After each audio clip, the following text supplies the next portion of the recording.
Atal drinking लॅबच्या मार्गाने आम्ही असा रोबोट तयार केला आहे. ह्याचं नाव संस्कृती 1.0. हा आम्ही पाहुण्यांना स्वागत करण्यासाठी हा रोबोट केलेला आहे. याच्यामध्ये आम्ही पुष्पगुच्छ ठेवून आम्ही पाहुण्यांपाशी जवळ घेऊन जाऊन त्यांचं स्वागत करू इच्छितो.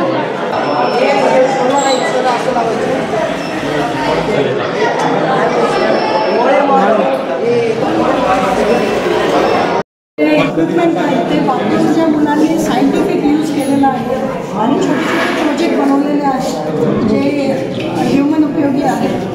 तर मला खूप आनंद होतो या त्याला व्हिजिट करून आणि खूप माझी अपेक्षा वाढल्यात या इन्स्टिट्यूटकडनं की पुढे येणारे जे प्रोजेक्ट्स आहेत किंवा पुढे येणारे ज्या शैक्षणिक असे आहेत त्याच्यामध्ये खूप छान आणि माझ्या खूप कॉंग्रॅच्युलेशन्स इन्स्टिट्यूट हेड आणि सगळे शिक्षक वर्गांना ज्यांनी या मुलांना या प्रकारे प्रॅक्टिकल गाईड केलेलं आहे आणि त्यांना पुढे जाण्याची आणि प्रॅक्टिकल वर्ल्डमध्ये स्टँड करण्याची आत्तापासून संधी. काही प्रोजेक्ट असे आहेत की जे पेटेंटेबल होऊ शकतात आणि जे डायरेक्ट उपयोगी जसं तो ग्लोजचा प्रोजेक्ट झाला तसा हा पॉवरलेस वायटिंगचा जो झाला तर हे छान प्रोजेक्ट्स आहेत आणि याच्यामध्ये आपण इम्प्रोवाइज करून यूज करता यावं यासाठी खूप शुभ